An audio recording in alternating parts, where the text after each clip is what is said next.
Okay, before we wrap up, I want to give kind of an extra lesson. This is something that I developed for myself to help my students learn chord changes with a lot more accuracy. So when we are learning chord changes right off the bat, oftentimes we are very slow, obviously. When we're learning something complex like chords, there's a lot of movements happening. If we're changing from like a G chord to a C chord, almost every one of my fingers had to change.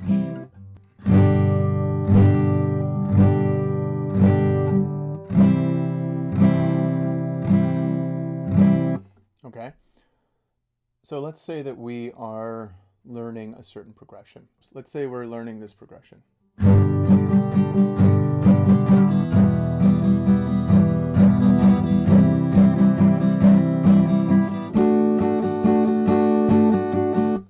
Okay, this is a 1, 6, 4, 5 chord progression in the key of G.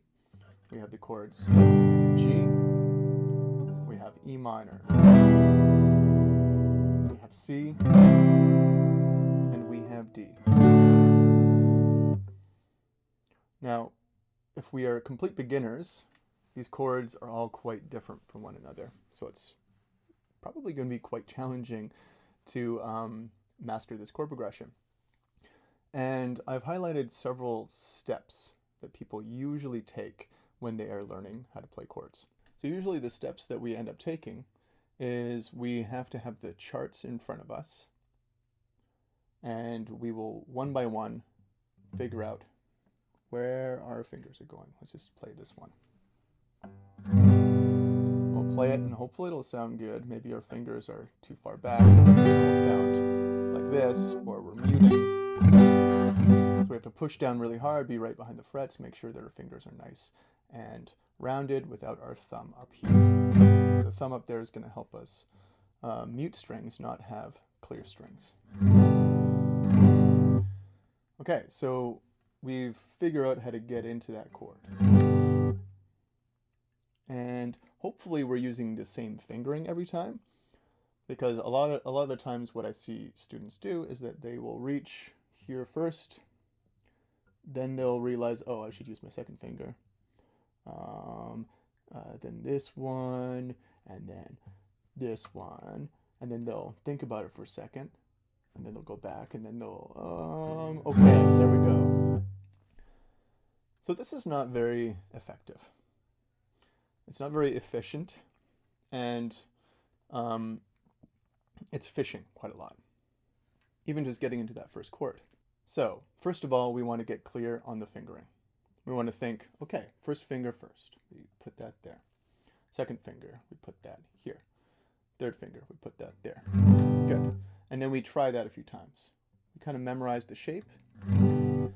Not only do we want to memorize the shape, we also want to be able to visualize it in our mind. So we're able to imagine either the chord chart or what it looks like and feels like in our hand.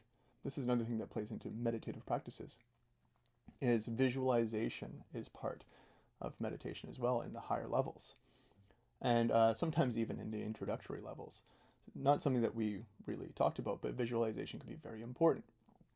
So we want to be able to visualize the chord, which is just imagining the chord, right? Imagine yourself playing it, what it looks like. If you can remember where your fingers are going, on what strings and whatnot, then we are probably more likely to be able to play that chord. And the more clearly we're able to visualize it, the better chances of us playing it correctly. So usually what people end up doing, they're fishing, but then eventually, with lots of practice, they'll be able to get it every time. Something I tell my students is that I say, get it right the first time. Don't fish here and then change. Because if you do this and then you do this, what you're learning is to do this and then this. This is something that happens quite often, is that we are learning how to play a chord, and we'll reach with one finger and then we'll correct it. And And so we are actually playing the chord correct. But what your brain remembers you doing is reaching with your third finger and then correcting it. Your brain does not store that the third finger thing was wrong and that having your second finger on top was correct. It stores the whole thing. And if you do that 10 times, 20 times, it becomes a habit. So oftentimes I say, get the fingering right the first time. So we don't have to reach here and then correct. If you find yourself doing that, we just consciously, oh, I know what it is to play it correctly, so I'm going to do that first. Right, and you can think 1, 2, 3, right? 1, 2, 3. We do that a whole bunch of times until that is ingrained. We're no longer reaching with the third finger first and then correcting. So we have kind of taken out that piece. It's completely superfluous. We don't need it. With that piece removed, now we are left with putting the fingers down one at a time. But eventually, we want to get to a point where we're not putting our fingers down one at a time and then strumming, but we're able to put our fingers down all at once. So usually the next step that people fall into is what I call anchoring. Now we've talked about anchoring in terms of using a mantra or the body or whatever in terms of meditation, but this is a bit different.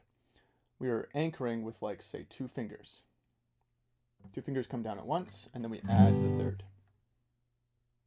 2 fingers come down at once, and then we add the third. 2 fingers come down at once, and we add the third. And we're still strumming later than when we put our fingers down. We put our fingers down, we plant, and then we strum. Now this is usually what I highlight as being the second step. The second step of a 3-step process. The first step is getting the fingering correctly, putting them 1 step at a time. The second step is anchoring 2 at once, then the third, 2 at once, then the third. And we can do all of our chords like this, right? But the third step is the step that we want to get to, putting our fingers down all at the same time.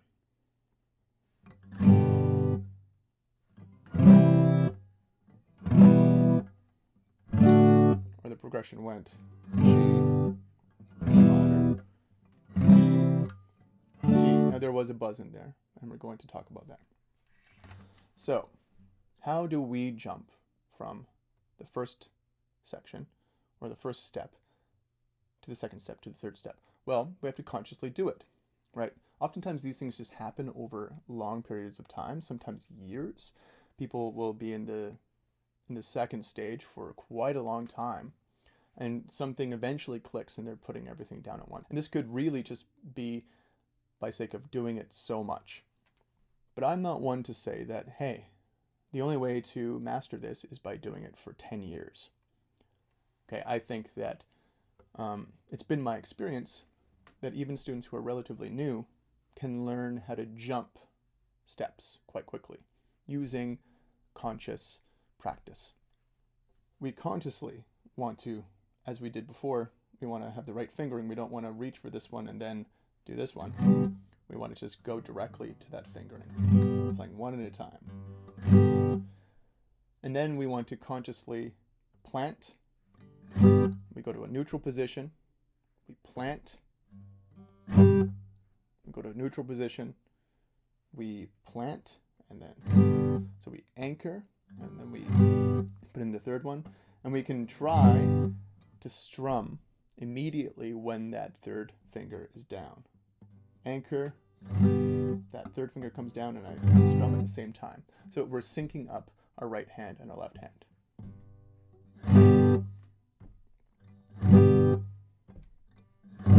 Okay? So that's the second step. Third step is then consciously moving the fingers all at once. Neutral position. Move the fingers all at once. Do not touch any of the strings until the fingers are in place. So we have to move fingers independently at the same time. Now, I have coached beginner students, students with 2 or 3 lessons under their belt, to be able to jump from stage 1 to stage 3 without ever engaging with stage 2. And it is very challenging, but we can get there within a few practice sessions. And it's simply going from the one at a time and jumping that second step. The second step is the anchoring and then planting that third finger. What happens if you just consciously try to tell your hand to do what you want it to do right off the bat? Take as much time as you need to move the fingers where they need to go. You place them over the strings.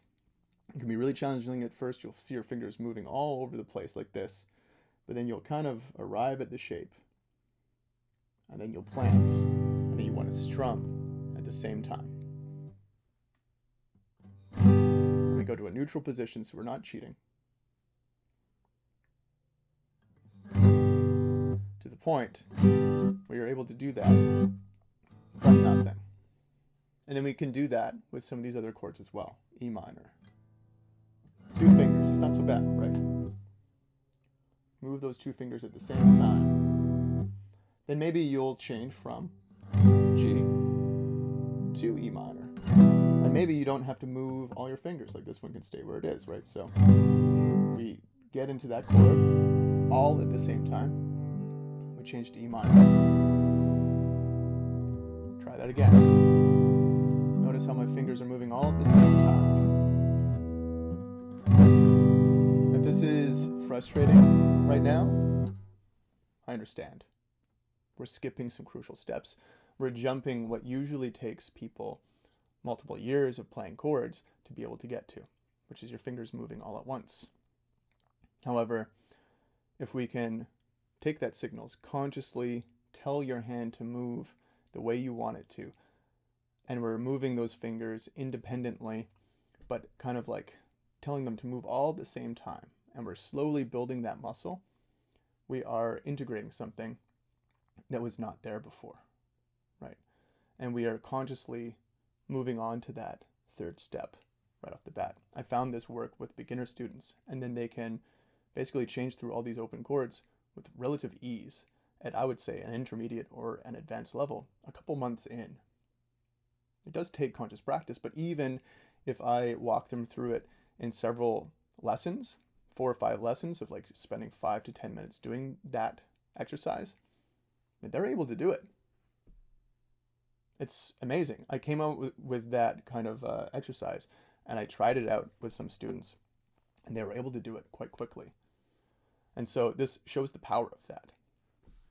So we would want to do that for all of them, right? C, we might plant 1, 2, 3, like that. We get to know the shape really well. And we want to strum the chord the second we put the last finger down. And then we go to a neutral position and we move every finger at once. We make sure that we are correct so we're not building any unhealthy habits.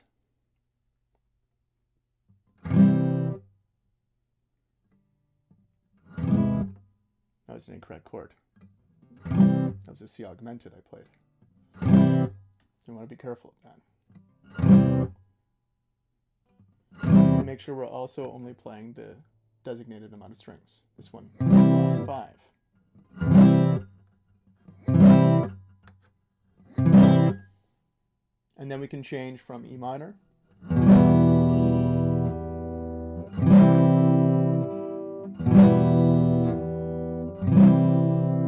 change from C to D. And D we want to practice on its own as well.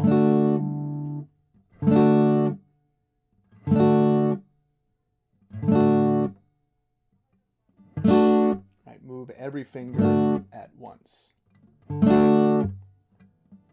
If we incorporate a lot of the other things that we've already talked about in terms of finger placement and troubleshooting problems, this should be pretty easy. So that is the technique.